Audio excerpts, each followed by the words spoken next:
Il est temps pour Emmanuel Macron de s'adresser aux Français. Si plusieurs syndicats ont fustigé le silence du président de la République ces dernières semaines, le locataire de l'Élysée a décidé de prendre la parole au sujet de la réforme des retraites souhaitée par le gouvernement. Pour rappel, le lundi 20 mars, l'Assemblée nationale a rejeté les 2 motions de censure, déposées par le groupe LIO et des élus du RN, entraînant ainsi l'adoption définitive du texte. Autant dire qu'au lendemain de cette décision, la prise de parole du chef de l'État est très attendue. Mais où et quand a-t-il prévu de s'exprimer? Comme l'ont indiqué nos confrères de TF1 sur Twitter, l'époux de Brigitte Macron a prévu d'accorder une interview exclusive à TF1 et France 2, diffusée en simultané sur les 2 chaînes, ce mercredi 22 mars.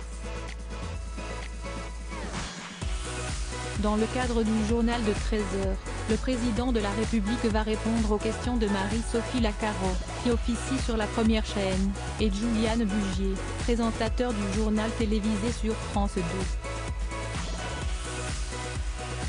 Une entrevue qui aura lieu depuis le palais de l'Élysée, a précisé TF1 sur Twitter.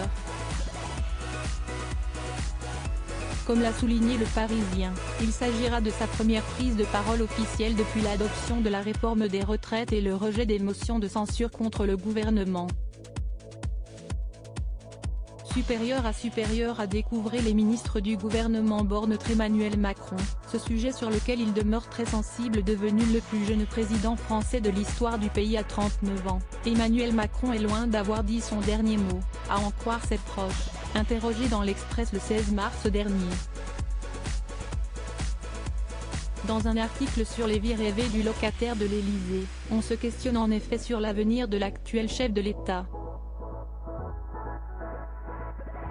Que fera-t-il lorsqu'il devra céder le siège à son successeur en 2027? Rien ne l'agace plus que l'évocation de l'après, a prévenu un intime de l'intéressé.